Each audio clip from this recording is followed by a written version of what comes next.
Bienvenidos a esta presentación sobre los conceptos de la formación con nuevas tecnologías de información y comunicación.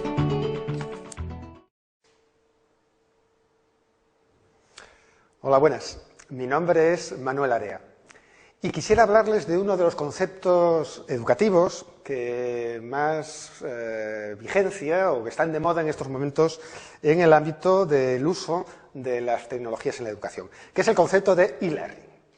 ¿Qué entendemos por e-learning? Insisto que es una de las palabras de moda en estos momentos en el ámbito de la tecnología educativa.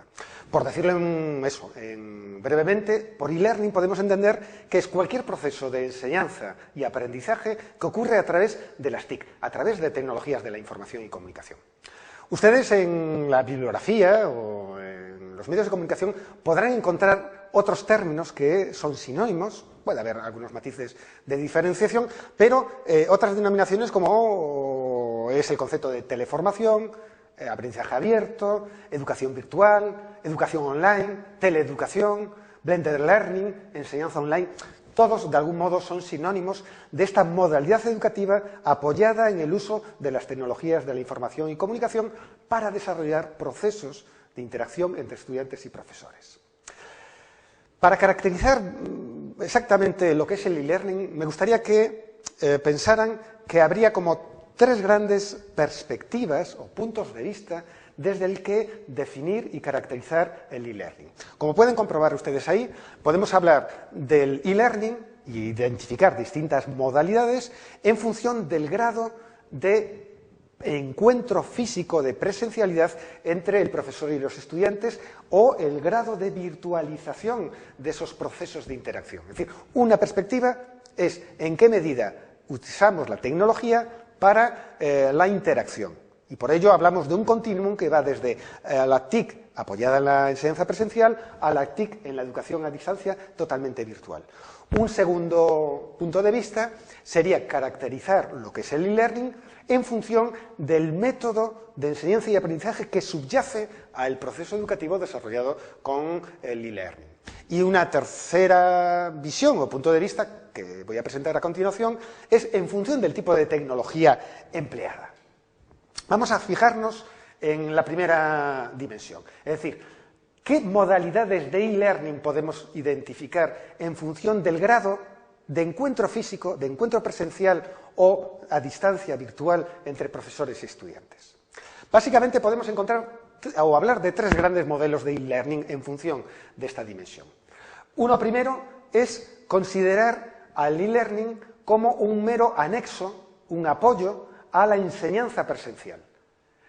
Como pueden imaginarse, es continuar haciendo la enseñanza tradicional, la enseñanza que uno como profesor, como docente desarrolla en su clase y utilizar las TIC para generar algún tipo de aula virtual o algún tipo de sitio web donde colgar, donde publicar aspectos de la docencia que puedan ser útiles a sus estudiantes. Por ejemplo, los apuntes, información de calificaciones, de notas.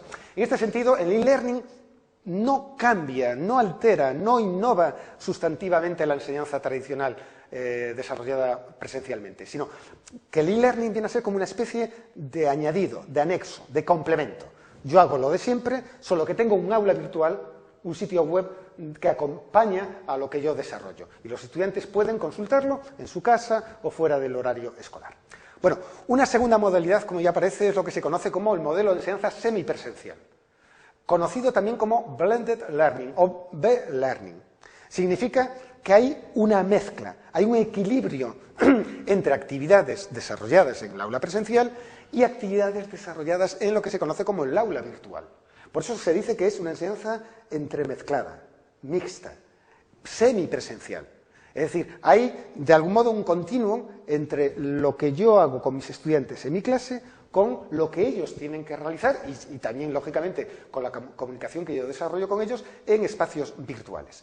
Y un tercer modelo es caracterizado por lo que sería educación a distancia, en su sentido más clásico, pero apoyado a través de espacios virtuales en Internet, de aulas virtuales. Ahí lo presencial, el encuentro físico, ocupa muy poco tiempo, a lo mejor ni siquiera ocurren situaciones de encuentro físico, pero porque la gran mayoría de las actividades de la comunicación se produce a través de espacios virtuales.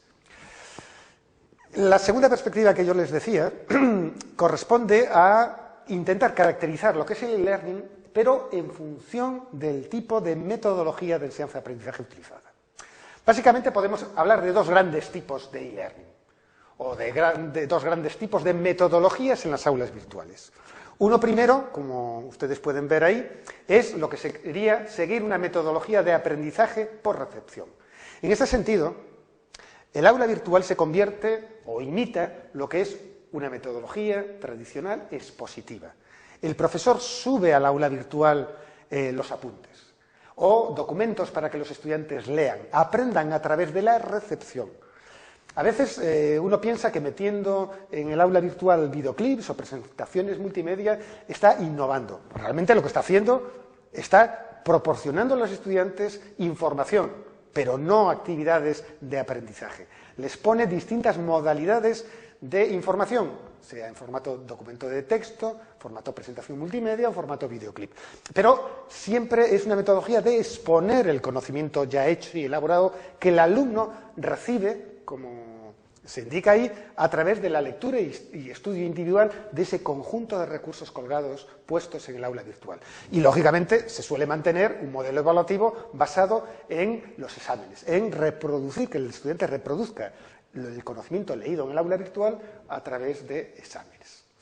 El eje clave de esta modalidad de aprendizaje por recepción en las aulas virtuales es que uno construye el aula virtual a partir de los contenidos. El contenido es el eje clave sobre el que se desarrolla el e-learning. Normalmente suele haber mucho texto, mucho documento de lectura y, en consecuencia, poca imagen. A la vez, se pueden pedir de vez en cuando o incorporar al aula virtual algún tipo de pequeña actividad individual, de ejercicio, normalmente de reproducción o de aplicación de lo leído a algún tipo de ejercicio. A veces hay pruebas tipo test para comprobar la recepción de ese conocimiento. Y normalmente en esta modalidad suele haber poca comunicación, a través de correos electrónicos o a través de foros de debates. Poca comunicación entre los propios estudiantes y entre el profesor y estos alumnos. En definitiva, este modelo suele ser una traslación del modelo tradicional de lo que uno hace habitualmente en las situaciones presenciales a espacios virtuales. Realmente poca innovación pedagógica se produce porque se mantiene un modelo informativo de la enseñanza. Frente a ese modelo tendríamos lo que se denomina como aulas virtuales de e-learning basadas en una metodología de aprendizaje por descubrimiento. Aquí el eje es plantearles tareas, actividades que los alumnos tienen que desarrollar. Por eso, cuando se organiza un modelo de enseñanza de e-learning basado en este enfoque, uno tiende, como docente, a organizar esa aula en función de problemas que se le plantean a los estudiantes y en la oferta de recursos que se le dan para que éste haga actividades que le supongan aprender y resolver ese proyecto de trabajo o esa problemática. Y a la vez, un tercer rato, es que suele haber actividades o se les suele demandar tareas que impliquen que los alumnos colaboran entre sí, que hay trabajo en grupo. Por eso, el eje clave de este modelo o de este tipo de aulas virtuales basadas en un aprendizaje por descubrimiento, el eje clave no son los contenidos cerrados, sino son actividades para que los estudiantes construyan y elaboren los conocimientos y los contenidos. Suele haber menos documentos de lectura que en el modelo anterior y muchos recursos para que los alumnos hagan cosas. A la vez hay mucha comunicación entre los propios estudiantes y entre los estudiantes y el profesor, a través normalmente de foros de debate. El profesor suele hacer un alto grado de seguimiento y tutorización de lo que allí se acontece dentro de un aula virtual y, como decía antes, suele darse una gran combinación entre tareas individuales y otras grupales. También podemos caracterizar, como les decía, el e-learning desde una tercera perspectiva, que es en función del tipo de tecnología utilizada.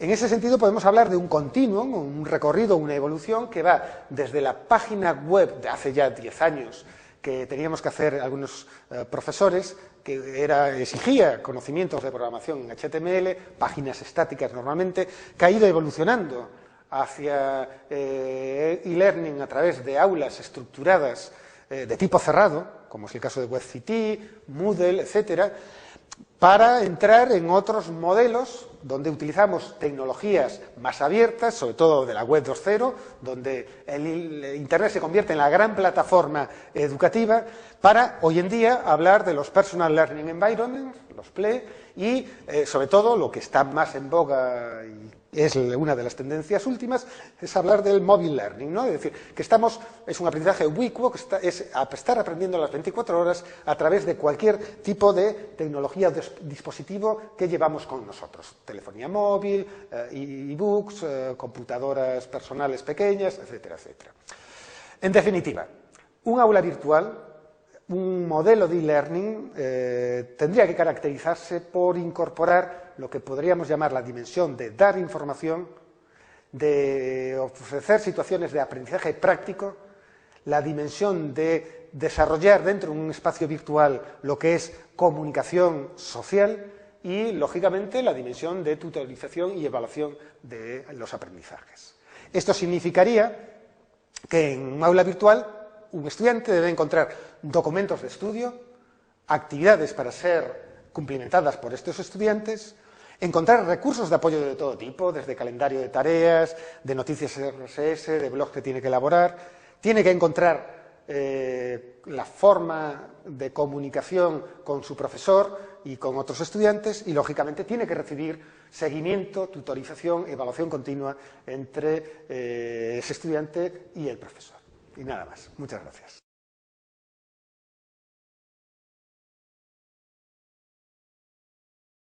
Bueno, esto fue nuestra presentación. Espero que sea de su agrado. Nos vemos en otra oportunidad dentro de la Maestría de Educación Superior.